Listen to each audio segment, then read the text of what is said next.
آج کا دن ہم 23 مارچ 1940 کو منظور کی گئی قرارداد پاکستان کی یاد میں مناتے ہیں۔ اس کے تحت بر صغیر کے مسلمانوں نے ایک علیحدہ وطن کا مطالبہ کیا جہاں وہ اسلامی اصولوں کے مطابق اپنی زندگی گزار سکے۔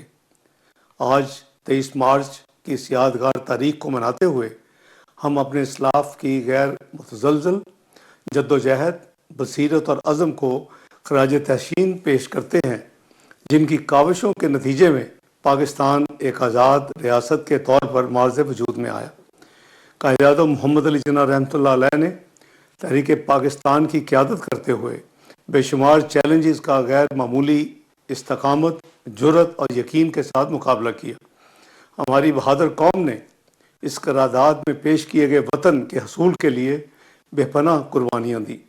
آج ہم اپنا قومی دن ایسے وقت میں منا رہے ہیں جب ہمارا خطہ تنازعات کی لپیٹ میں ہے۔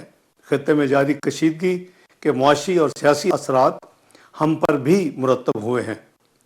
حکومت کی جانب سے اختیار کردہ کفایتی اقدامات کے تناظر میں مجھے کامل یقین ہے کہ ہماری قوم اتحاد، ایمان اور نظم و ضبط کی اقدار پر کام رہتے ہوئے ثابت قدمی کا مظاہرہ کرے گی، اور ہم سب مل کر اس چیلنج سے بھی کامیابی کے ساتھ نپٹیں گے انشاءاللہ۔ پاکستان دہشت گردی کے نسور کے مکمل خاتمے کے لیے پرعزم ہے۔ پاکستان کی افغانستان کے اندر فتنہ الہندوستان اور فتنہ الخوارج TTP کے خلاف کارروائیاں اسی مقصد کے حصول کے لیے ہیں۔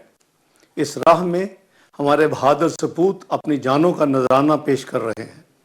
ہم اپنے شہداء اور قومی ہیروز کو دلی خراج عقیدت پیش کرتے ہیں، جنہوں نے ہمارے مشترکہ مستقبل کی بہتری کے لیے عظیم قربانیاں دی ہیں۔ اس موقع پر ہم اپنے کشمیری بہنوں اور بھائیوں کو نہیں بھول سکتے، جنہوں نے اپنے ناقابل تنسیخ حق خود ارادیت کے حصول کے لیے غیر معمولی قربانیاں دی ہیں۔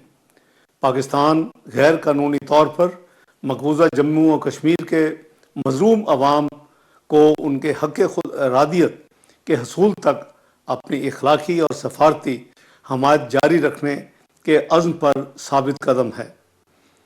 اس خصوصی دن کے موقع پر میں بیرون ملک پاکستانی بہن بھائیوں کو بھی دلی مبارکباد پیش کرتا ہوں اور ان کی حب الوطنی، لگن اور محنت کو سراہتا ہوں۔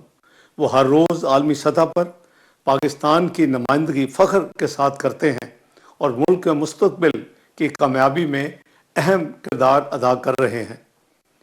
اللہ تعالیٰ پاکستان کا حامی و ناصر ہو۔ شکریہ۔